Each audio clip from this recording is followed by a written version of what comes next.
Ini terkait dengan kalian kepengen bisa sambil makan ketika pembelajaran.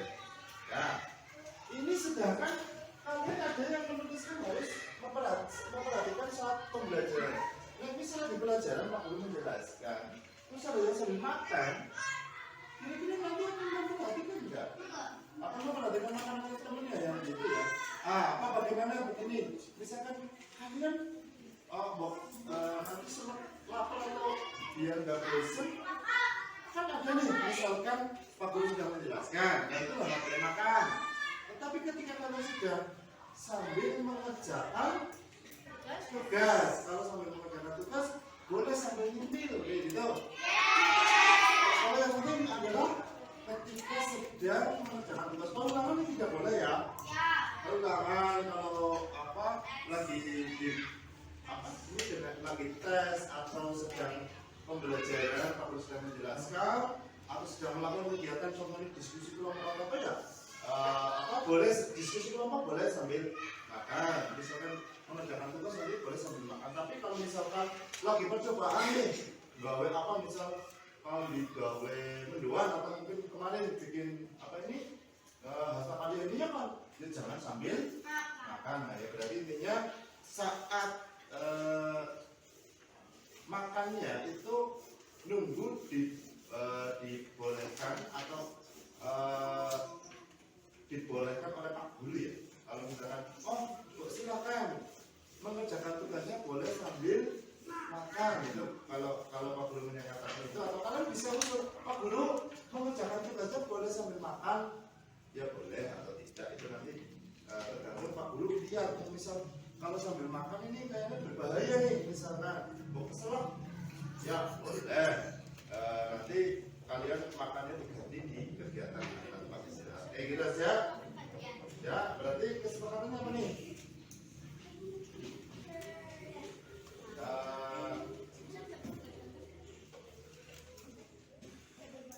Makan. Nah, boleh makan dan minum ya? Saat mengerjakan.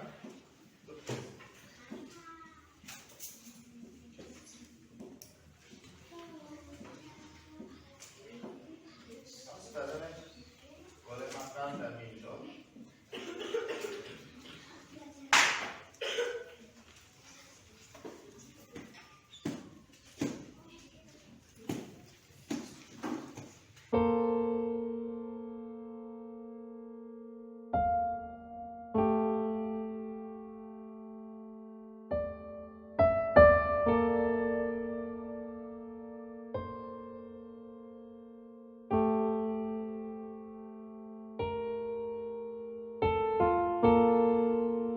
Baiklah, untuk pembelajaran kita kali ini kita lanjutkan setelah kalian beristirahat. Untuk hari ini kita akan bahas PR pembelajaran 3 tema 5 kemarin ya.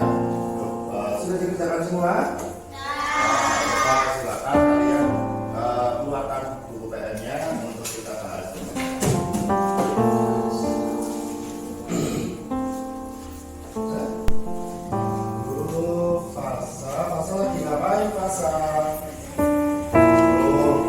Berarti kamu belum dikerjakan PR-nya?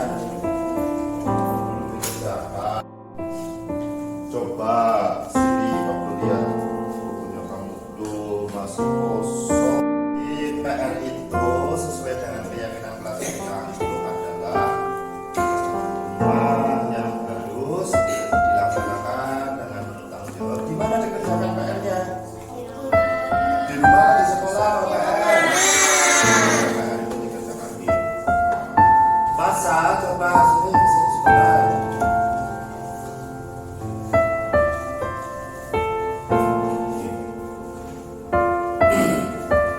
Masa kamu tadi pengen dikerjakan ya? Kenapa? Kan padahal kayak itu sudah ditugaskan oleh Pak Guru sejak seminggu yang lalu. Sedangkan keyakinan kelas kita, kesepakatan kelas kita tadi juga teman-temanmu sudah apa paham semuanya bahwa PR itu dikerjakan di rumah. Tidak apa-apa sekarang. Ya teman-temanku pun banyak yang pernah tidak mengerjakan PR. Tidak apa-apa, tetapi teman-temanmu juga satu dua kali ketika lupa tidak mengerjakan PR, kemudian besoknya terus rajin. Nah, jadi kamu berarti melanggar keyakinan kita, kesepakatan kita. Apa yang kamu kesalahan apa yang kamu perbuat, Pasan? Saya tidak tanggung jawab karena tidak mengerjakan PR itu. Oh, kamu tidak bertanggung jawab karena tidak mengerjakan PR tersebut. Ya. Yang seharusnya bagaimana? Harusnya PR itu dikerjakan kapan? Kan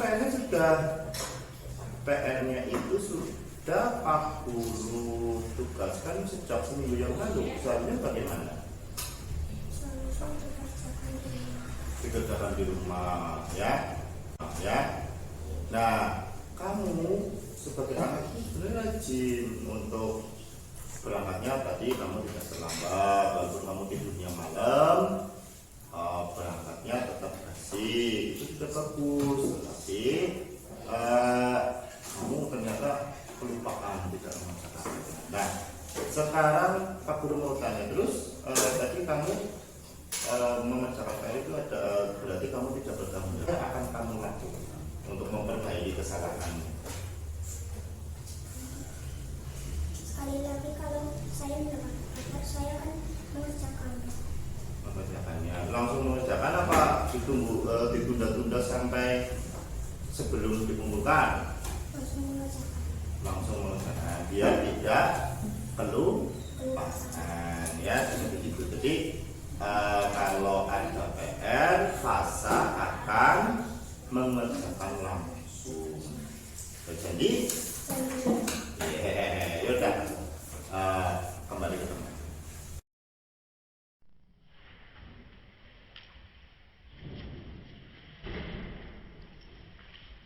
Assalamualaikum warahmatullahi wabarakatuh. Perkenalkan, nama saya Fasa. Saya tadi merasa senang karena tidak dihukum dan dimarahi Pak Taufik. Saya hanya diajarkan agar tidak telat mengerjakan PR. Saya berjanji akan mengerjakan PR lebih awal agar tidak kelupaan lagi. Terima kasih Pak Taufik. Wassalamualaikum warahmatullahi wabarakatuh.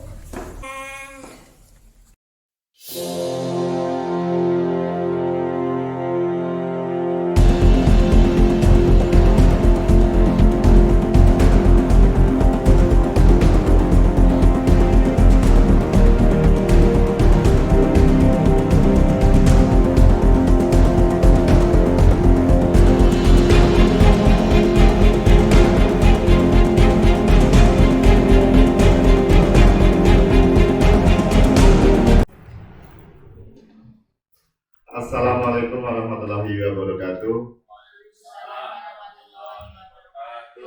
Pertama-tama marilah kita panjatkan puji dan puji syukur kehadirat Allah Subhanahu wa taala yang telah melimpahkan rahmat hidayahnya sehingga kita semua dapat berkumpul dalam kegiatan diseminasi modul 1.4 budaya positif program guru penggerak untuk saya Taufik Hidayat di calon guru penggerak angkatan 7.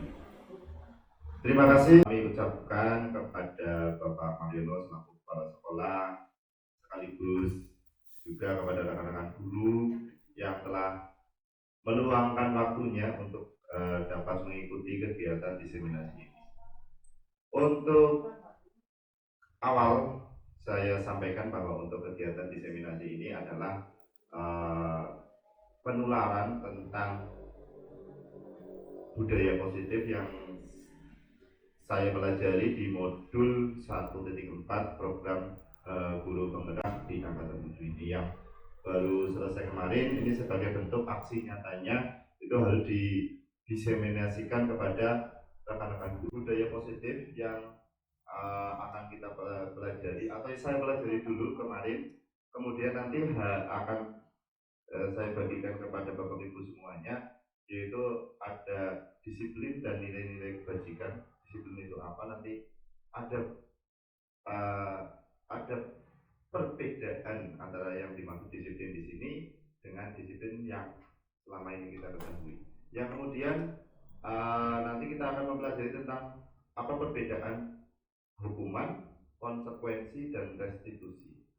Kemudian kita juga akan mempelajari bagaimana cara merumuskan keyakinan kelas. Kemudian ada terkait juga dengan kebutuhan dasar manusia sebagai motif seorang manusia itu melakukan sesuatu. Kemudian kita selaku guru juga kita punya kemampuan atau peran dalam mengontrol siswa atau peserta didik kita, yaitu di mana kita bisa berperan dalam 5 posisi kontrol.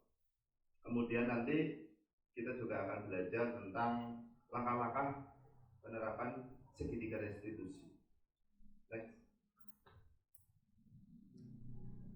Yang pertama adalah perubahan paradigma. Paradigma itu mindset tentang makna kontrol. Untuk itu saya minta Pak Titis sama Bu Fitri. Kita menghibur, silakan dipegang.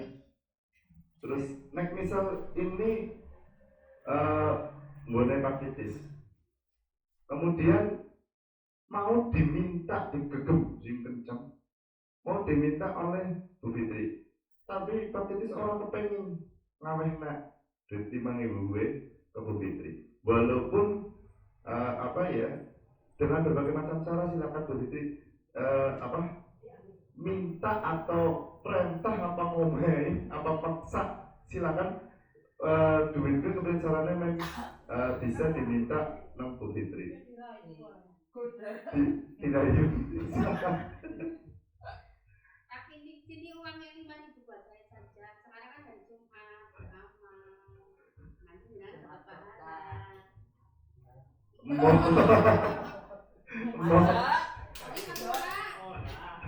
Dipaksa silakan yuk, mau dipaksa. Dibuka.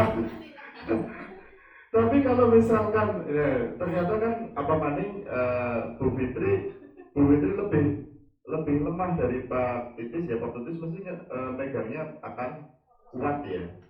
Nah ini misalkan contoh Pak Titis tapi memang dengan ikhlas menyerahkan membuka untuk infak.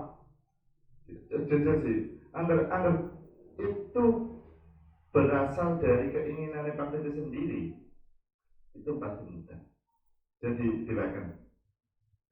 Iya, ikhlas orang apa? Silakan kok mau infak.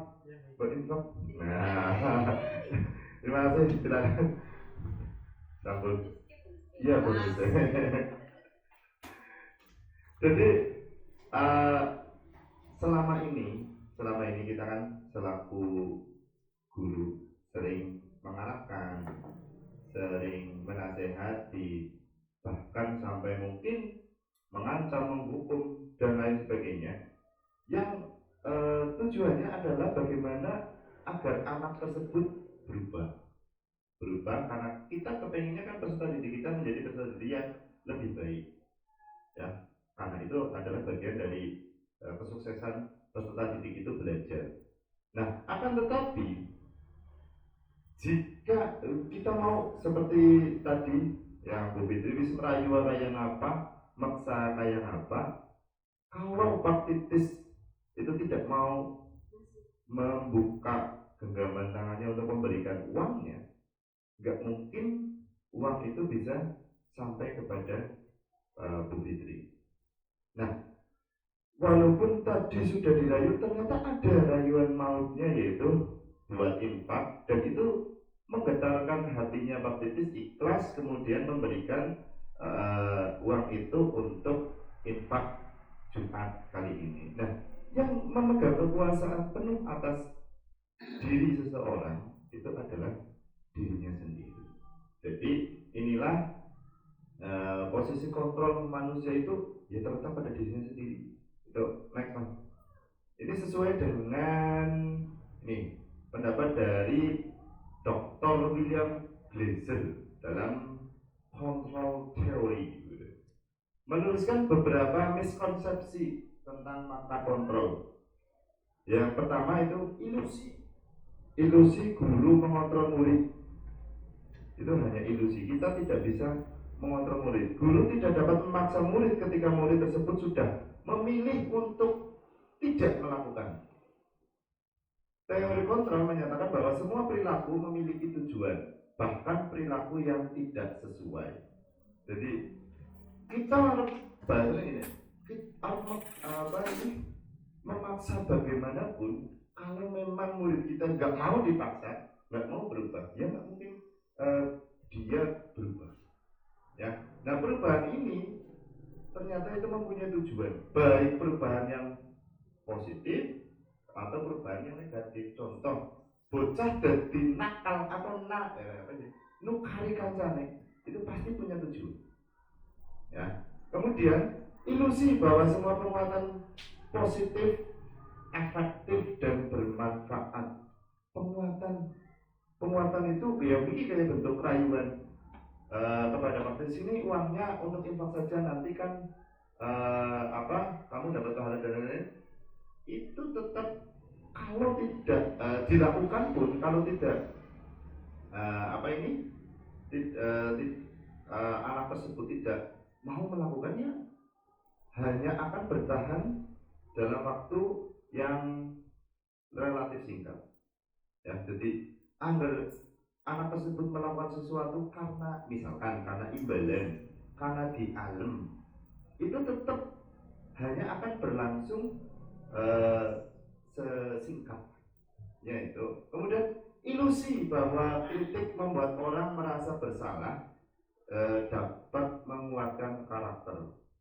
Ya, kritik siapapun, ini ada penelitian terbaru, ternyata memang tidak kabeh wong itu semua orang itu tidak mau untuk dikritik.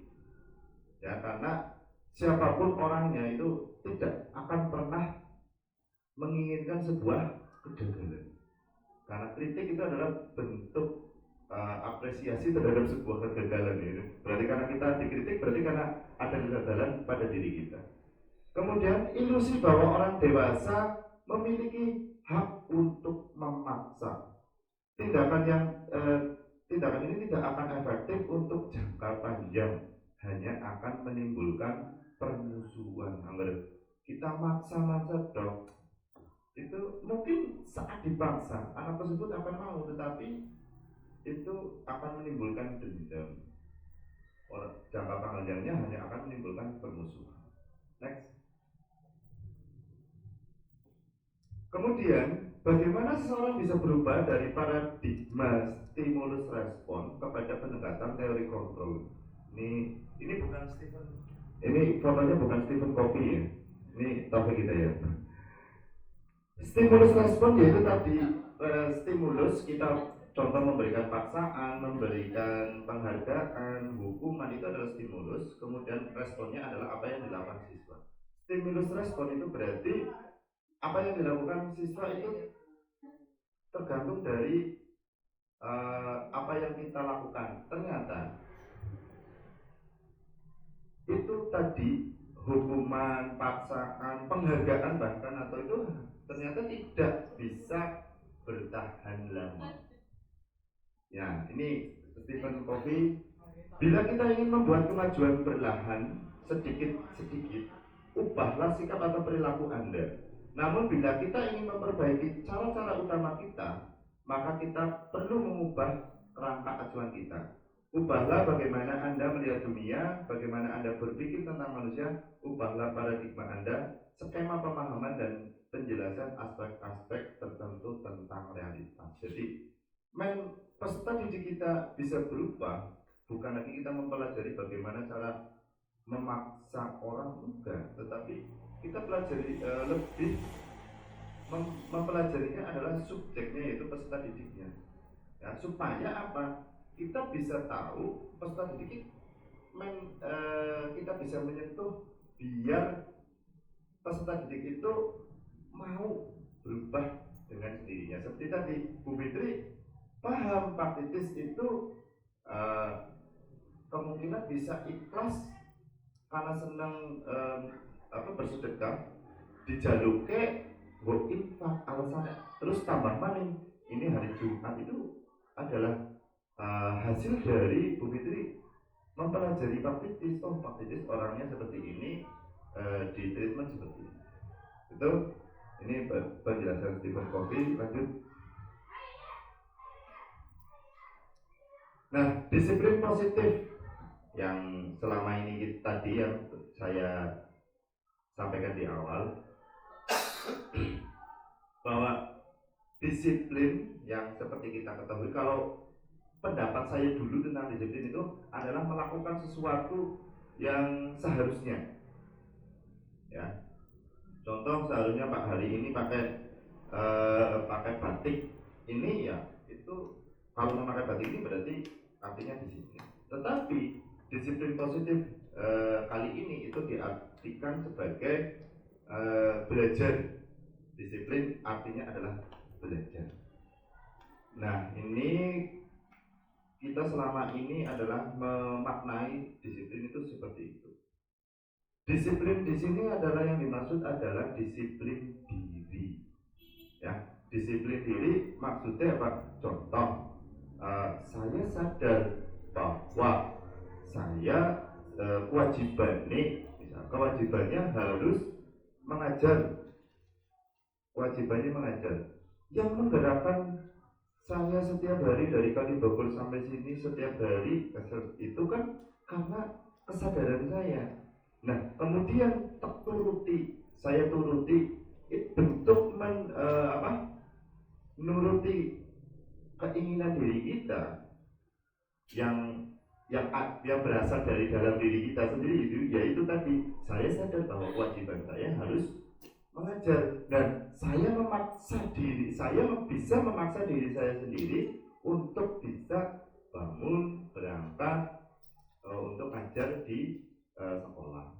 Itulah yang namanya disiplin diri. Jadi disiplin terhadap apa yang diyakini oleh kita pun. Jadi apa yang akan kita lakukan sesuai dengan apa yang diyakini kita. Ini yang dimaksud dengan disiplin diri. Lanjut.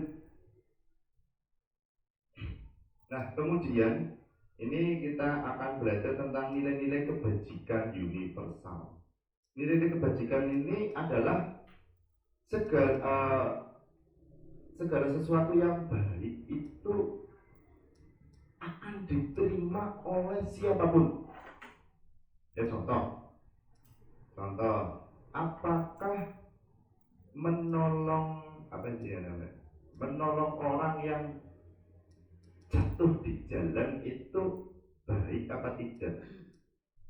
Kita pasti berpendapat itu hal yang baik karena kita orang baik. Kita tanya kepada penjahat pun, ya nusewu penjahat ya, orang yang tidak memiliki sifat yang baik pun itu akan mengakui bahwa menolong orang yang jatuh di jalan itu adalah hal yang baik. Jadi nilai kebajikan ini adalah nilai-nilai yang sudah disepakati oleh semua orang bahwa itu adalah hal yang baik. Contoh yang lain, guru yang bertanggung jawab adalah guru yang selalu mengajar di kelasnya.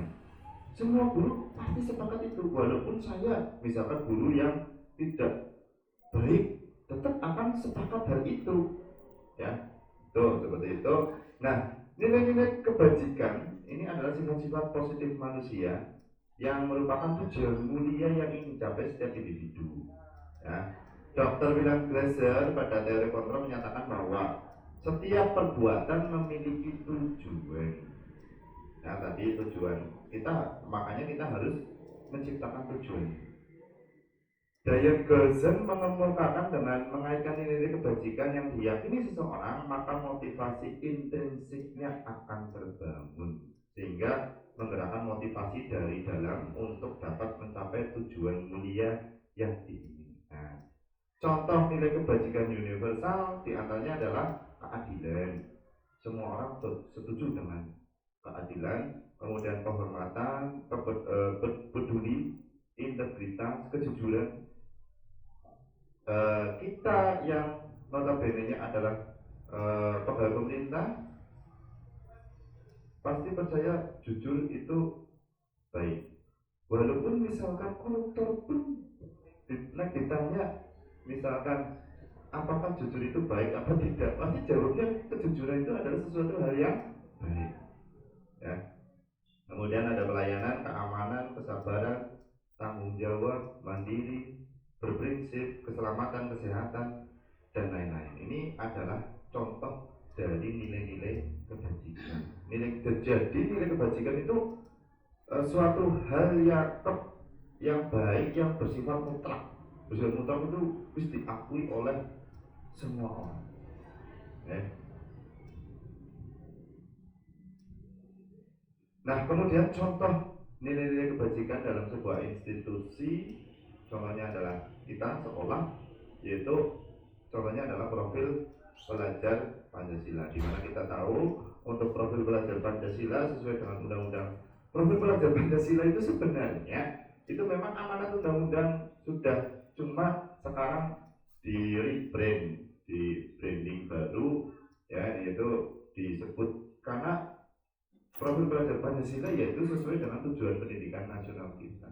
Nah, profil pelajar Pancasila inilah diantaranya adalah yang kita kenal 6 ya, 6 beriman dan bertakwa kepada Tuhan Yang Maha Esa, berakhlak mulia, berkebinekaan global, gotong royong, mandiri, kreatif, dan bernalar kritis. Ini kalau yang sudah menerapkan Bu Dian dan Bu Fitri mungkin sudah sangat hafal, bahkan sampai turunannya ya, turunan dari profil pelajar Pancasila ini. Contoh untuk beriman itu turunannya apa saja yang nantinya akan dijabarkan sebagai apa tuh, ATP apa? Kalau ATP RPP ya, RPP. Kalau itu kayak dijabarkan menjadi kompetensi ya. Kalau dulu kompetensi, sekarang bahasanya apa sih? Capaian pembelajaran itu. Turunan-turunannya inilah yang nantinya harus dicapai oleh anak-anak kita, kemudian supaya bisa mencapai profil belajar Pancasila ini. Nah, kemudian teori motivasi, hukuman, penghargaan, dan restitusi. Diane Goshen dalam bukunya Restructuring School Discipline, School Discipline menyatakan ada 3 motivasi perilaku manusia. Perilaku manusia itu didasari pada 3 motivasi, yaitu pertama yang jelas untuk menghindari ketidaknyamanan atau hukuman. Kita melakukan sesuatu pasti karena contoh saya bisa gelem-gelemnya nyambut gawe. Kenapa? Karena saya butuh uang. Karena kalau saya tidak punya uang, saya tidak bisa makan. Orang bisa dolan, orang bisa tumbas jajan, bisa seperti itu. Jadi karena saya tidak ingin hidup saya tidak nyaman. Kemudian motivasi yang berikutnya adalah mendapatkan imbalan atau penghargaan dari orang lain. Kita melakukan sesuatu itu pasti diantaranya adalah selain menghindari hukuman, juga mengharap imbalan. Maka kita dulu sering mengenal istilah reward and punishment. Nah, kemudian motivasi yang berikutnya adalah untuk menjadi orang yang mereka inginkan dan menghargai diri sendiri dengan nilai-nilai yang mereka percaya. Kalau bahasa kerennya passion ya, passion kita. Jadi orang contoh kayak misalkan kayak tokoh lah seniman misalkan saya ambil contoh Sujiwo Tejo.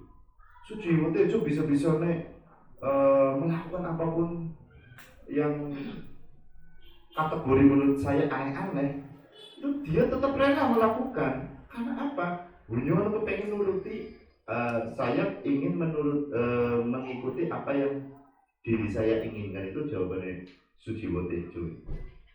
Tuh. Kemudian next, ini kita lanjut untuk perbedaan antara hukuman, konsekuensi, dan restitusi yang tadi Rusiti. Apa itu hukuman? Apa itu konsekuensi? Apa itu restitusi? Yang pertama hukuman. Hukuman bisa diberikan berupa fisik atau psikis. Yang namanya hukuman itu pasti sifatnya orang mungkin enak. Pasti kita mengarahnya adalah baik psikis atau psikis. Bagaimana membuat fisik dan psikis kita, orang yang dihukum itu merasa tidak nyaman. Contoh, saya supaya berjemur di bawah matahari tidak masalah. Misalkan, saya itu pasti tidak akan dihukum dengan cara itu. Kita menghukum seseorang itu pasti, sebagai guru pasti pernah menghukum, saya juga pernah. Kita menghukum anak itu pasti adalah melakukan menekan, membuat tidak nyaman, yang menyesuaikan dengan anak tersebut. Bocah senangannya melayu-melayu, dihukum melayu keliling lapangan ya kami guyu-guyu kan.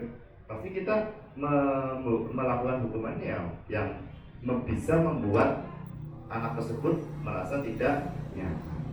Kemudian selanjutnya adalah konsekuensi.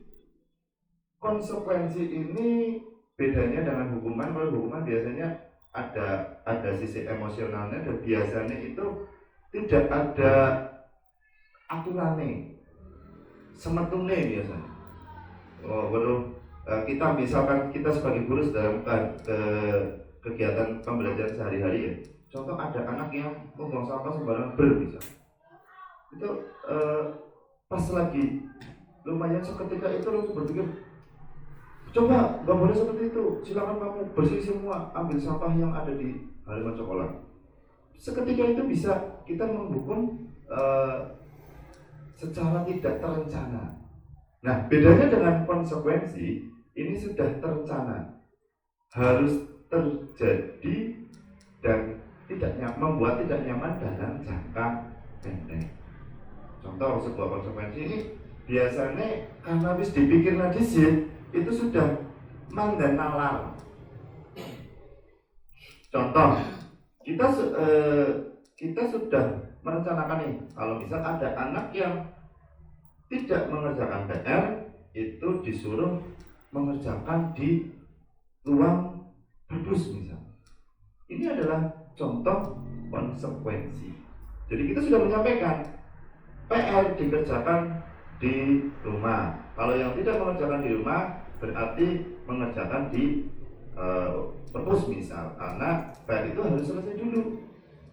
Orangnya waktu dikasih misalkan dikasih waktu khusus juga. Itu contoh sebuah konsekuensi. Nah, kalau restitusi ini melalui pemberian alternatif, ya, merupakan pilihan menguatkan murid dalam jangka panjang dan mendapatkan penguatan. Jadi restitusi adalah bentuk lebih baiknya dari konsekuensi. Kalau hukuman itu seketika tidak terencana dan biasanya bersifat menyakitkan, membuat tidak nyaman. Kalau konsekuensi agak lumayan mending, tapi kalau restitusi ini ada penguatan dan bersifat pilihan. Karena tadi nilai kebajikan itu ya akan diyakini oleh anak-anak yang contoh misalkan sedang tidak bersikap baik. Contoh bocah sing orang nggak ada PR, misalkan kalau sudah kan pasti tahu contoh bocah sing ora gelem nggarap PR pun itu ketika ditanya PR itu dikerjakan di mana? Pasti jawabnya dikerjakan di kelas. Orang mungkin PR-nya dikerjakan di sekolah Pak. Enggak mungkin seperti itu. Itu adalah contoh sebuah nilai-nilai kebajikan. Nah, ini restitusi ini adalah memberikan pilihan. Orang ada PR. Harusnya kepriwe? Oh iya, harusnya PR dikerjakan di rumah ya Pak. Nah, bisa seperti itu. Kemudian jadi mengembalikan kepada apa yang sudah diyakini oleh anak tersebut. Ya, next. Sekarang contoh, beberapa contoh, silakan kita simpulkan. Ini kategori hukuman atau konsekuensi. Mencatat 100 kali di dalam buku yaitu mencatat kalimat saya tidak akan terlambat lagi karena terlambat ke sekolah. Ini hukuman atau konsekuensi? Hukuman atau konsekuensi? Konsekuensi. Ternyata belum tepat. Ini adalah hukuman. Hukuman itu orang bisa ya? Bisa. Itu adalah hukuman karena apa? Orang nalar hanya tujuannya adalah gawe tidak nyaman, gawe kesel maning bocah. Kemudian lari mengelilingi lapangan basket 2 kali karena terlambat hadir ke sekolah. Ini hukuman apa konsekuensi? Hukuman apa konsekuensi? Hukuman, betul. Murid diminta untuk push up 15 kali karena tidak menggunakan masker ke sekolah. Hukuman karena tidak ada kaitannya. Kemudian menggantikan kertas tugas teman yang telah dicoret-coret. Nah, ini baru konsekuensi. Kemudian membersihkan tumpahan air di meja tulis karena tersenggol pada saat belajar. Ini namanya kategori konsekuensi. Murid disuruh untuk tidak ini. Oh ini kurang ini. Murid disuruh tidak mengenakan ini. Diganti ada tidak ya. Murid pun orang nganggo sepatu sedina karena aturannya adalah sepatu hitam. Tekanan sekolah orang sepatu hitam pun dicopot sedina itu enggak pakai sepatu. Itu yang ini. Murid disuruh tidak menggunakan sepatu seharian di sekolah karena tidak menggunakan sepatu hitam. Itu hukuman apa konsekuensi? Konsekuensi apa hukuman? Hukuman. Iya, jadi karena sepatunya orang ireng, jadi kan orang sepatu bisa. Hukuman apa konsekuensi? Jadi hukuman. Lari mengelilingi lapangan basket 2 kali karena terlambat 10 menit untuk pelajaran PJOK. Hukuman. Konsekuensi. Lari mengelilingi lapangan basket 2 kali. Konsekuensi. Hukuman. Karena terlambat sih. Ini adalah konsekuensi. Kenapa? Lari pada lari lapangan. Karena ada pelajarannya. Anak lari, anak hubungannya, anak manfaatnya. Karena apa? Biasanya 10 menit pelajaran PJOK, 10 menit awal itu adalah pemanasan. Ya, bukan berarti anak tersebut tidak ikut melaksanakan pemanasan. Mulanya hukumannya adalah lari sebagai ganti anak tersebut belum melakukan pemanasan. Jadi untuk yang terakhir, lari mengelilingi lapangan basket 2 kali karena terlambat 10 menit untuk pelajaran PJOK, ini adalah sebuah konsekuensi. So, itu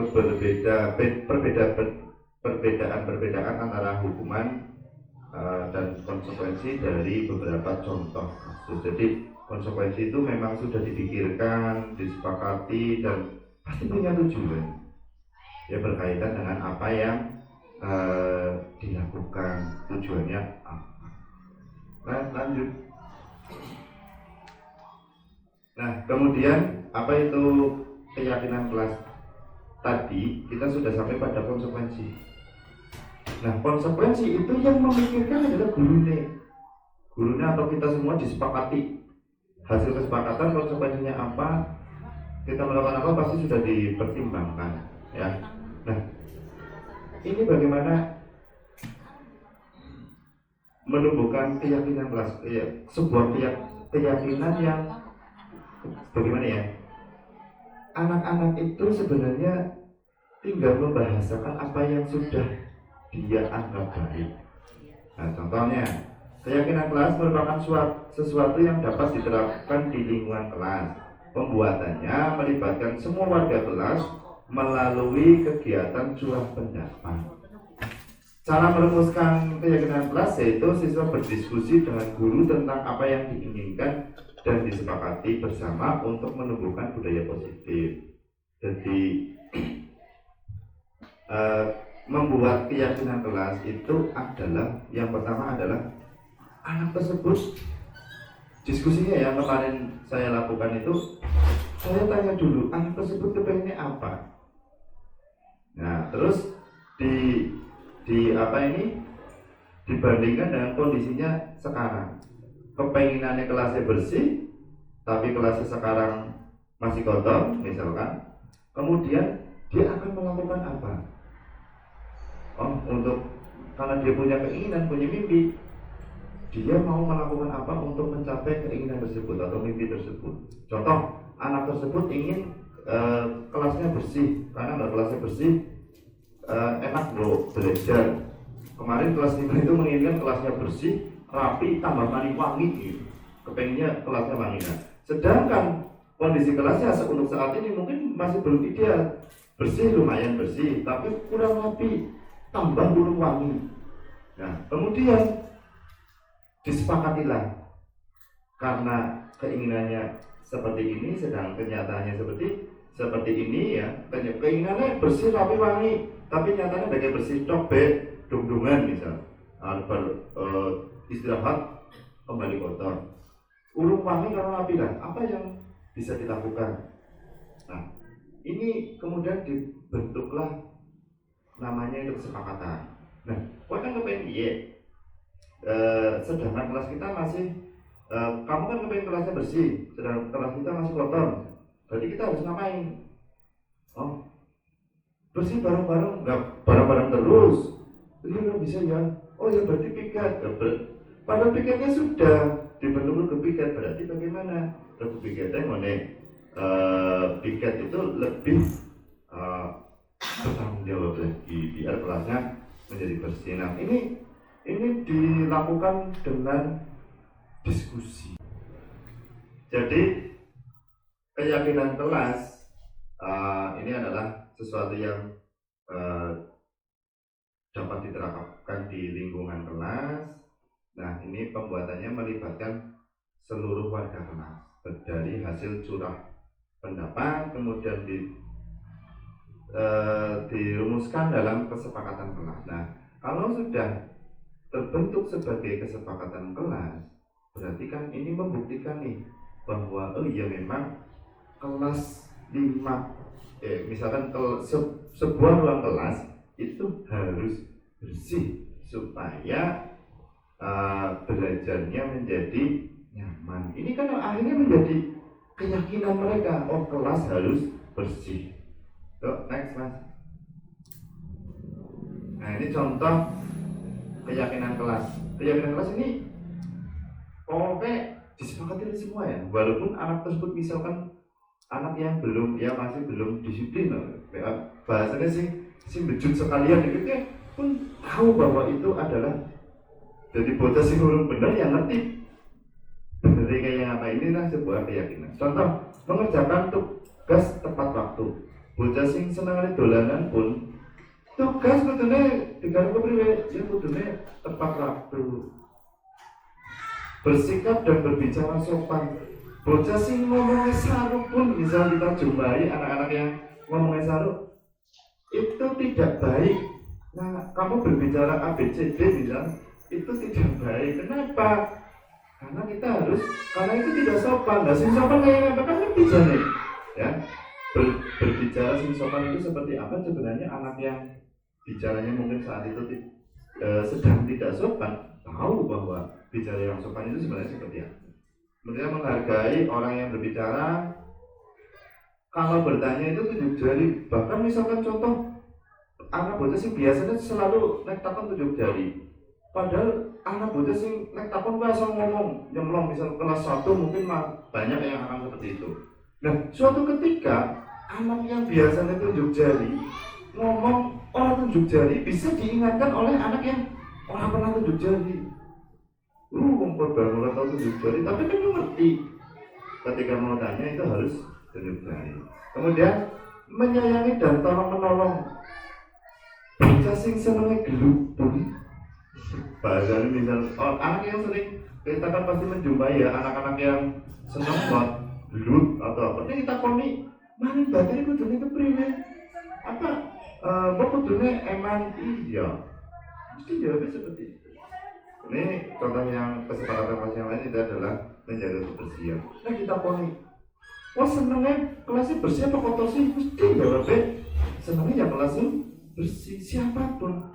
Ini contoh menjadi ketika impian kelas sudah disepakati cara untuk mencapainya, kemudian diyakini, inilah bentuk keyakinan kelas.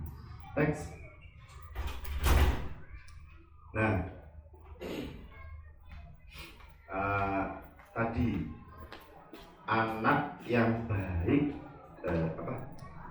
terkait dengan motivasi.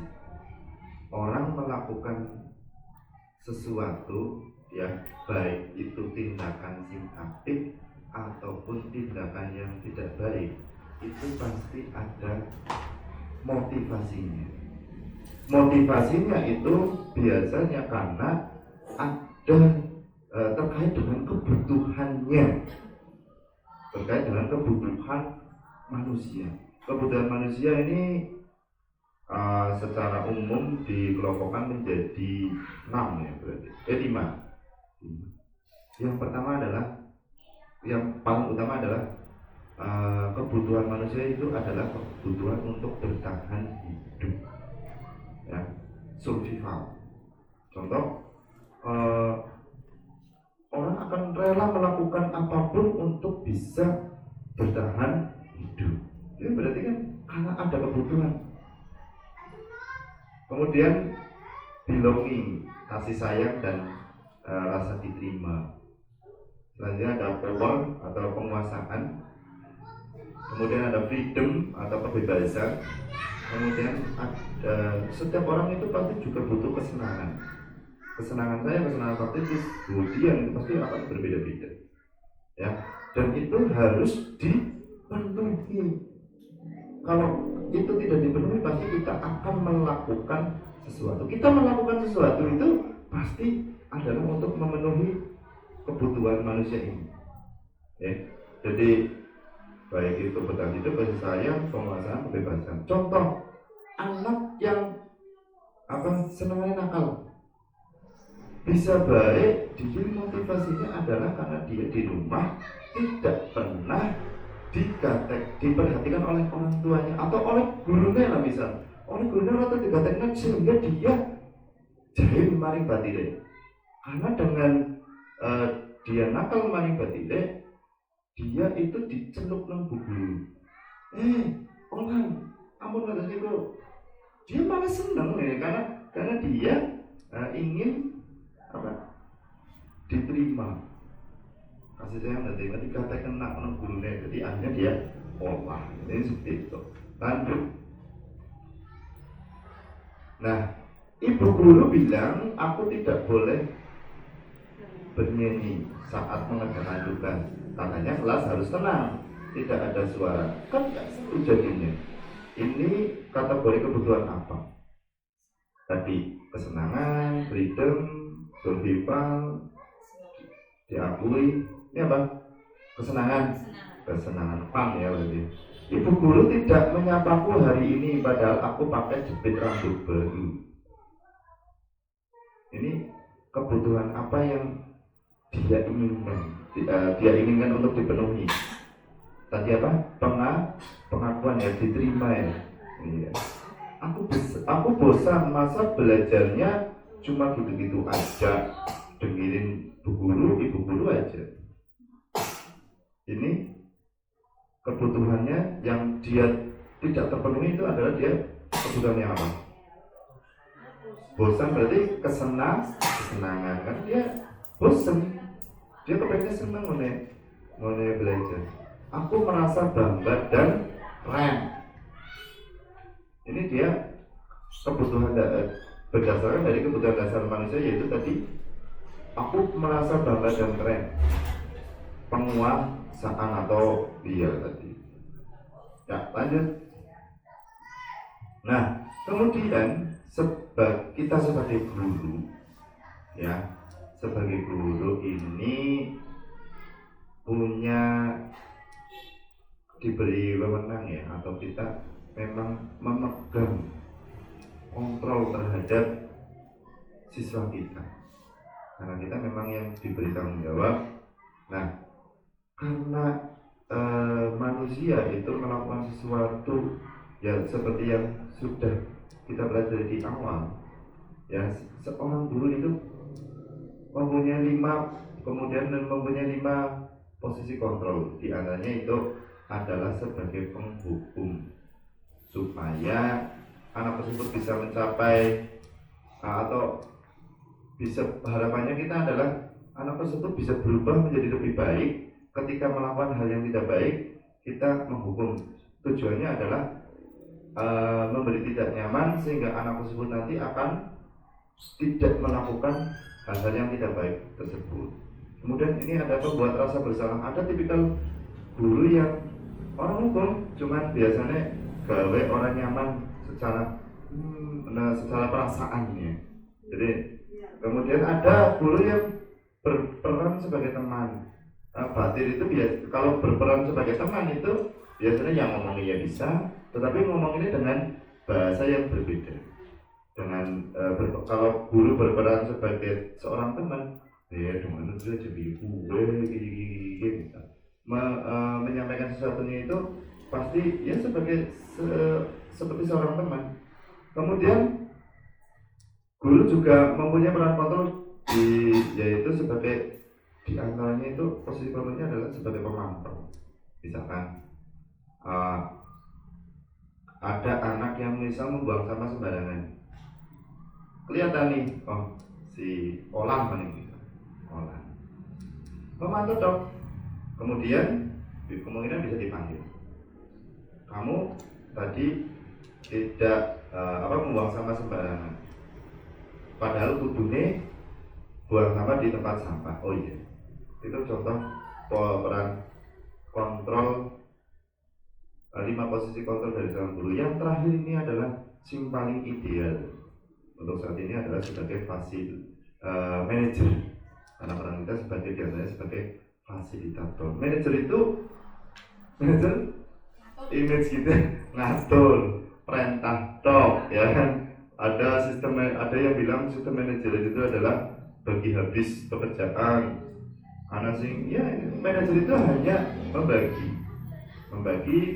biar semua itu bekerja sesuai dengan tugasnya, tugas dan tanggung jawab yang hanya memastikan itu. Nah, tetapi di sini guru sebagai manajer di antaranya itu ya contoh ketika tanpa disuruh anak-anak itu sudah bikin sendiri. Karena kita sudah ngatur nih, ini loh kamu dibuat rupikat harus bekerja begini. Sudah di tanggung jawab pengawasan diserahkan kepada ketua kelas misalnya. Nah, ketika anak tersebut tidak melaksanakan piket, konsekuensinya apa? Inilah kita sudah, ketika anak-anak sudah bisa melakukan piket dengan sendirinya, kita berarti sudah bisa berperan sebagai seorang manajer. Nah ini harus bisa dikembangkan lagi. Karena peran kita sebagai guru sekarang sebenarnya hanya sebagai fasilitator. Dengan contoh kayak yang tadi, bahwa mau kita paksa, mau kita apapun, ketika anak tersebut memang tidak mau berubah, ya memang nggak mungkin berubah. Ini jadi kita hanya menumbuhkan kesadaran dari anak-anak tersebut untuk berubah. Ini adalah posisi kontrol terbaik yang ideal yang untuk saat ini adalah kita sebagai guru itu harus bisa berperan sampai pada manajer. Nah, terus apakah kita tidak boleh berperan yang lain? Kontrol, apakah kita sudah tidak boleh mengontrol peserta didik kita dengan posisi kontrol yang lain untuk saat ini? Walaupun idealnya adalah sebagai manajer, berarti kita sudah tidak boleh hukum? Masih boleh. Ya, apakah kita tidak boleh membuat rasa bersalah? Boleh. Ya, kita juga harus bisa berperan sebagai teman untuk peserta didik kita. Karena contoh, kalau yang kayak bullying bisa sudah kelas 5, itu pasti akan berperannya sebagai seorang teman.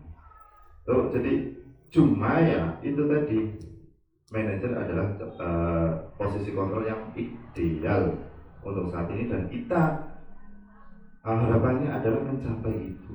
Ya, ngukur kan bisa jenuh bener-bener.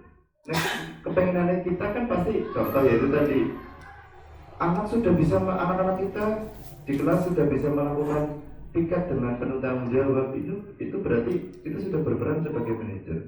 Nah, tetapi ini suatu ketika anak-anak kita tidak melakukan piket, kita berhak hukum nggak? Ya boleh.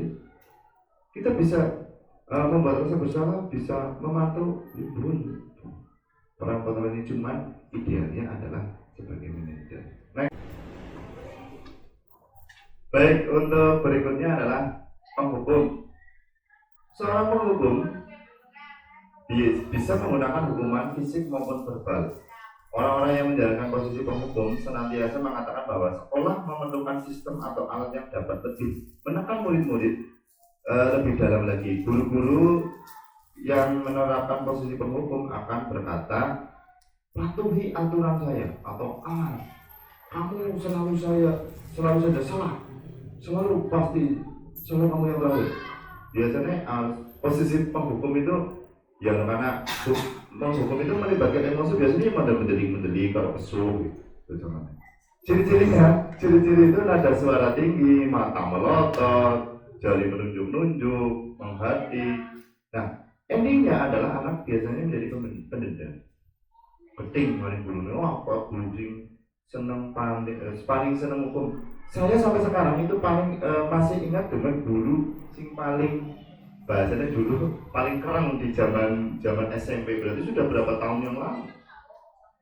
Saya SMP itu tahun 2000, dulu 2003, sekarang 2023, 20 tahun yang lalu saya masih ingat guru maka kesiswaan sing isine kowe ngukumi pas dulu saya melakukan kesalahan. Itu masih sangat ingat.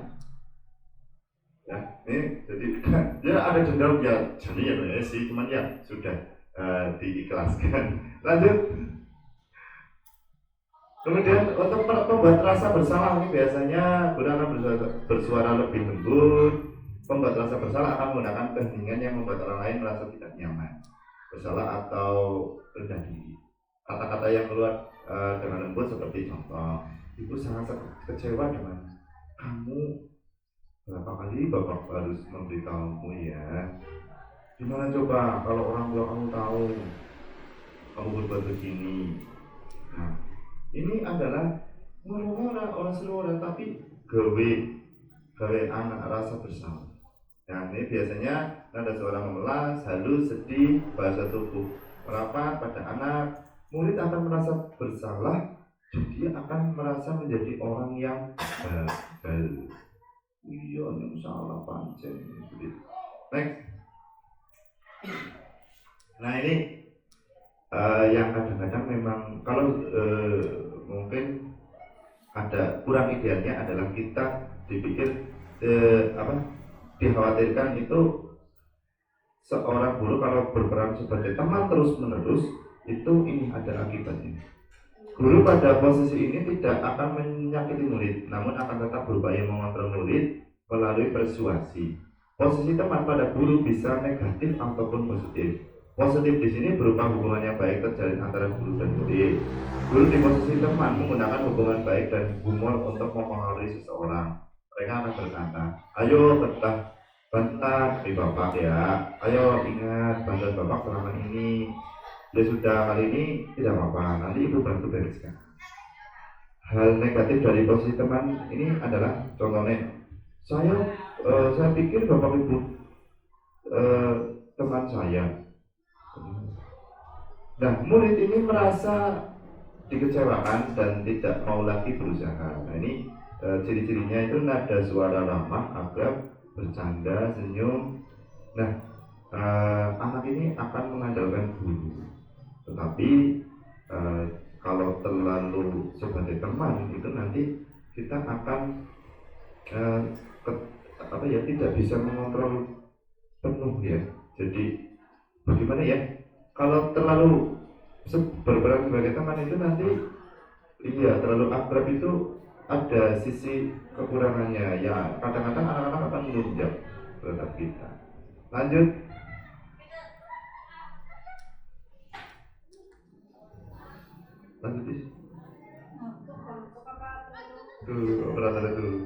Manajer. Nah, ini yang terakhir untuk posisi manajer adalah posisi di mana guru berbuat sesuatu bersama murid, mempersilahkan murid mempertanggungjawabkan perilakunya, mendukung murid agar menemukan solusi atas permasalahannya sendiri. Seorang manajer telah memiliki keterampilan di posisi teman maupun pemantau, dan dengan demikian bisa jadi di waktu-waktu tertentu kembali kepada kedua posisi tersebut. Jadi seorang manajer ya kadang bisa menjadi teman, kadang juga menjadi pemantau. Itu tadi kita terlalu akrab jadi teman terus kepada siswa yang nggak bisa, nggak boleh. Contoh pertanyaannya, ciri-cirinya ya contoh nih, contohnya kamu tidak mengerjakan PR, ya wis, nggak apa-apa. Bocor batinmu ya juga ada yang pasti pernah ada yang tidak mengerjakan PR. Urusan bahasa kalau kita sering kan dengan bocah yang nangis ya, susah nangis, nggak apa-apa. Lari ya patut nangis. Itu berarti kan kita sedang berperan kayak badire. Kemudian baru sebagai pemantaunya. Nah, kudune kowe nek anak PR dikerjakan di keyakinan kelas kita apa? Oh iya, kayaknya juga ada kamu apa bisa jadi. Itu kan kita sebagai pemantau. Nah terus solusinya ke priwe, itu kita sedang berperan sebagai manajer. Terus kudune ke priwe, men supaya kamu untuk menebus kesalahan kamu menkuat jadi untuk mempertanggungjawabkannya. Ya nanti saya akan kerjakan pas istirahat misal. Itu sebagai peran kita sebagai manajer. Jadi kalau manajer itu pertama ya harus gawe impiannya di sini, kesepakatannya di sini, terus apa saja yang diyakini di kelas tersebut. Baiknya mau dibalik-balik nantok maring siswa kita ya. Ini ciri-ciri seorang manajer, posisi kontrol manajer yaitu kembali ke keyakinan kelas, nada suara tulus, bahasa tubuh tidak kaku, mendekat ke murid. Ya. Nah, setelah itu ini saya tambahkan untuk di Islam. Islam itu mengajarkan kepada kita ketika orang sudah menjalankan sebuah hukuman itu dianggap impas dan sudah jangan sampai dinilai salah lagi. Karena hukuman itu adalah sebagai penebusan. Kalau sudah melakukan hukuman ya wis, berarti dia harusnya dikembalikan lagi dong kepada posisi yang sebelumnya. Nah, inilah yang kadang-kadang kita masih selama ini pola mindsetnya adalah contoh kita akan selalu waspada dengan narapidana. Misal orang yang pernah dihukum akan kita cap jelek, padahal kita bisa tidak diajarkan seperti itu. Ini penguatan ini yang terpenting, penguatan terhadap anak. Jadi kita ketika anak tersebut sudah ya misalnya melakukan kesalahan, terus dia ditanya keyakinannya apa, maksudnya yang seharusnya itu seperti apa, terus dia sudah melakukannya, mempertanggungjawabkannya, kita harus menguatkan lagi, jangan sampai peserta didik kita merasa menjadi pribadi yang gagal. Lanjut. Nah, tugas seorang manajer bukan untuk mengatur, melainkan membimbing murid untuk dapat mengatur dirinya. Seorang manajer bukan memisahkan murid dari kelompoknya, tetapi mengembalikan ke kelompoknya dengan lebih baik dan kuat.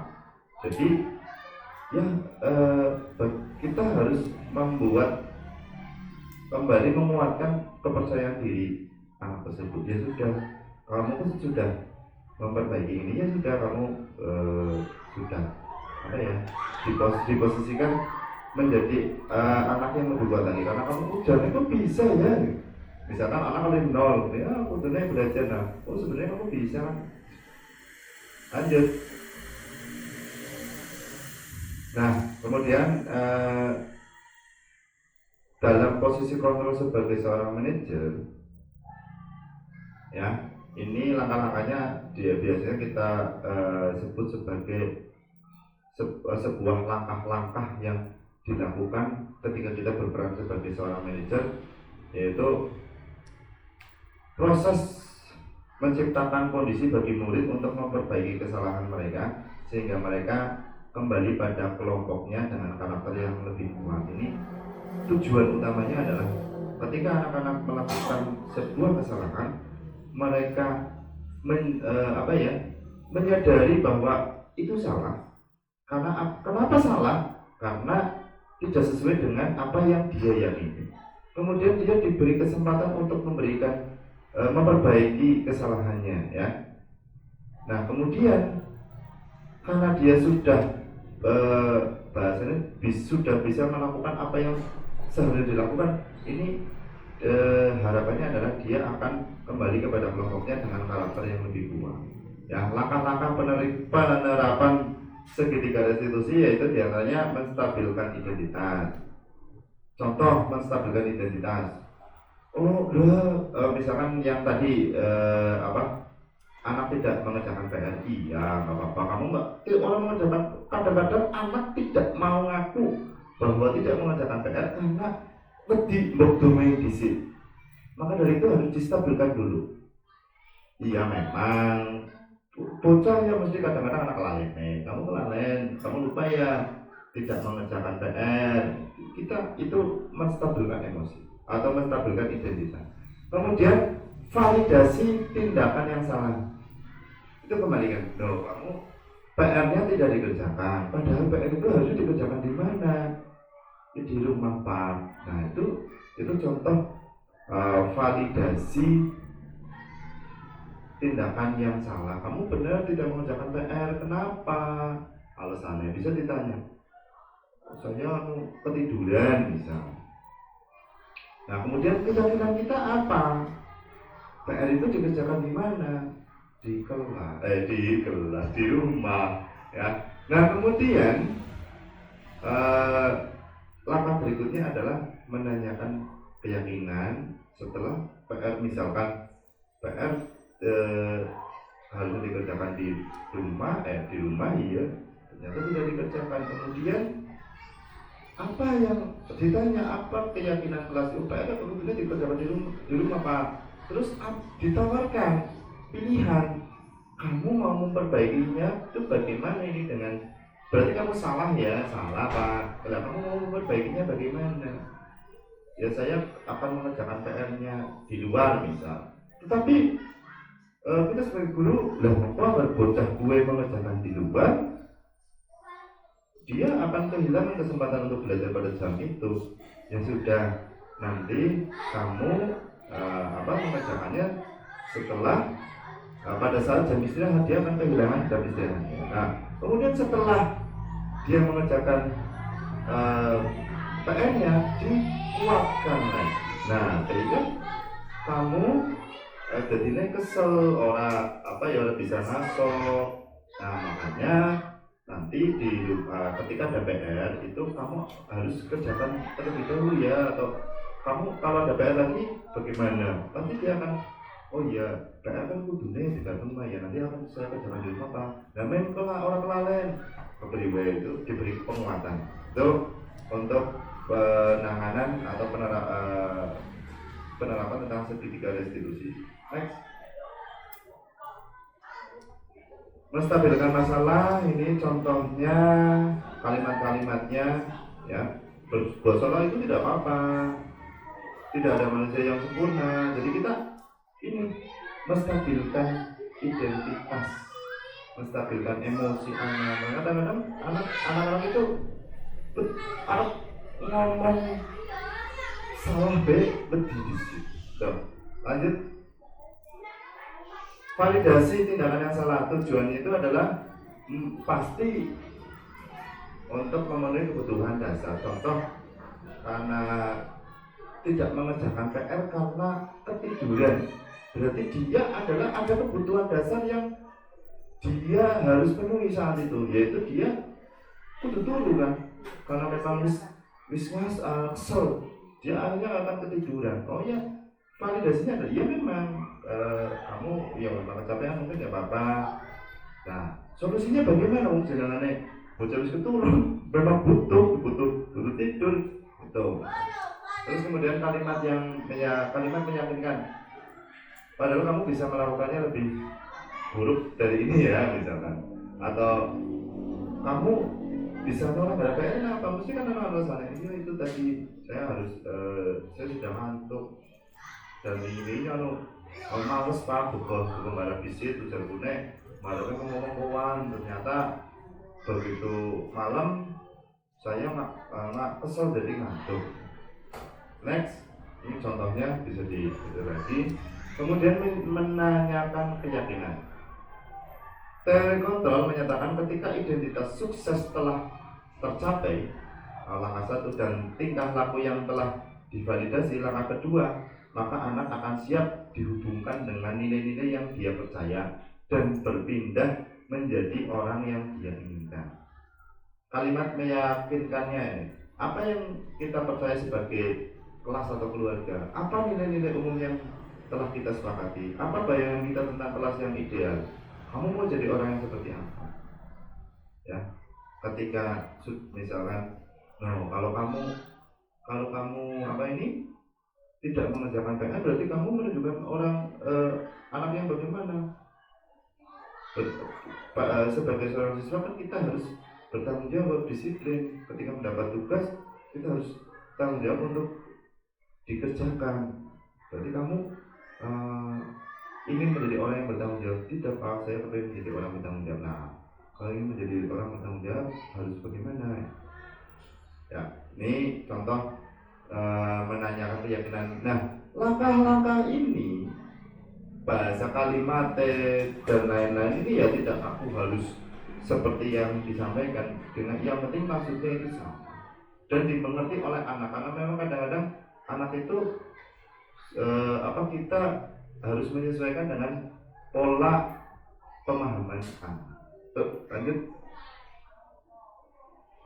Nah, contoh penyelesaian masalah dengan segitiga restitusi di layar.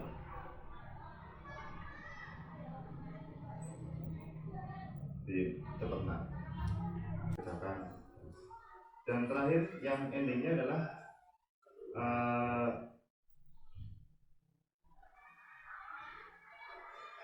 anak tersebut itu senang karena orang domain gitu. Karena ketika dia melakukan musyawarah, orang domain Pak Guru itu katanya senang. Dan malah justru akan menjadi. Assalamualaikum warahmatullahi wabarakatuh. Perkenalkan, nama saya Fasa. Saya tadi merasa senang karena kita dihukum dan dinilai. Saya hanya diajarkan agar sejak telat mengerjakan. Saya berjanji akan mengerjakan PR lebih awal agar tidak melupakan lagi. Terima kasih Pak Taufiq. Wassalamualaikum warahmatullahi wabarakatuh. Jadi kita sudah tahu ini penekanannya di sini. Jadi orang melakukan sesuatu itu harus didasarkan dari keinginan orang tersebut, orang atau manusia lah ya, manusia, baik kita orang dewasa maupun anak-anak. Nah, kemudian ketika kita sebagai seorang guru ini harus berperan mengembalikan lagi. Yang pertama harus menumbuhkan keyakinan yang ada pada anak tersebut, kemudian nanti tinggal menyesuaikan, menanyakan dengan keyakinan-keyakinan yang sudah diyakini oleh anak-anak tersebut, yang nantinya peserta didik tersebut akan dengan sadar melakukan melakukan sesuatu itu berdasarkan untuk memenuhi keinginan dari dirinya sendiri. Itulah yang namanya disiplin diri yang tadi disampaikan. Jadi nantinya anak-anak melakukan sesuatu itu memang hanya memenuhi untuk ini keinginan yang ada, yang timbul dari dirinya sendiri. Itu jadi budaya positif ini berasal dari kita membuka kesadaran pada anak, kemudian kita melatih anak untuk bisa meyakini itu, melakukan tindakan perbuatan sesuai dengan keyakinan yang sudah dia yakini. Nah, kemudian setelah ini harus dipertahankan, ini dilakukan terus. Kesepakatan kelas, keyakinan kelas itu akan selalu bertambah atau berkurang sesuai dengan perkembangan yang ada. Nah, setelah ini kemudian akan berkembang menjadi budaya yang kalau ini semua sudah sadar kabeh nih, bahasanya kan sadar ya, sadar dia harus contoh anak-anak itu sudah yakin bahwa kelas yang bersih itu membuat belajar nyaman. Karena yang selalu yakin itu, dia akan secara terus-menerus akan melaksanakan tugas pikir dengan penuh tanggung jawab. Nah, inilah tugas pikir yang sudah terlaksana dengan teratur, tanggung jawab, orang berasal nyapu misalnya, itu ini adalah contoh budaya positif. Nah, ini bisa tercapai jika ada kerjasama warga sekolah yang baik. Contohnya misalkan kita sudah mengajarkan anak-anak untuk membuang sampah pada tempatnya, tapi misalkan kita sudah sebagai guru sudah mengingatkan, tapi kemudian misalkan penanganan sampahnya orang benar, bar sampah diwadai tempat sampah, dibuang tempat pembuangan sampah, tapi pembuangan sampahnya lalu bisa merata mawur-mawur, yang orang-orang diluangi misalnya, sama saja. Ini harus ada kerjasama yang baik dengan seluruh warga sekolah. Kemudian kita sebagai guru itu harus selalu memberikan teladan dan tuntunan yang baik. Jadi kita supaya keyakinan anak tersebut itu semakin, contoh bersikap sopan, ya. supaya anak-anak tersebut sopan sih ditunjukkan dengan contoh dari bapak ibu gurunya. Kemudian melakukan proses pembelajaran dan pembiasaan agar terwujud budaya positif, dan ini harus terkontrol terus, dilakukan terus. Yaitu tadi pertama mungkin harus mengukur disiplin, bisa kemudian membuat rasa bersalah, tapi kemudian anak-anak itu sudah bisa berjalan, kita hanya memantau dan kayak manajeris, jalan. Nah, ini butuh waktu yang lumayan agar bisa menjadi sebuah budaya positif. Ini play, ini kan video ini play. Dan gambar ini.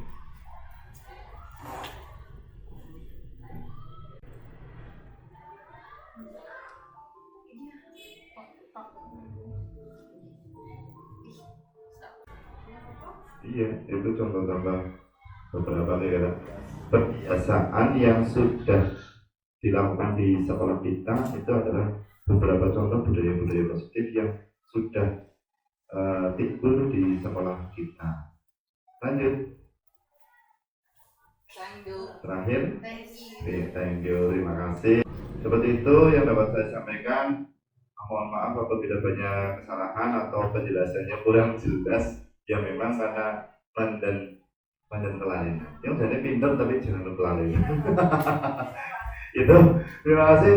Akhir kata, wassalamualaikum warahmatullahi wabarakatuh.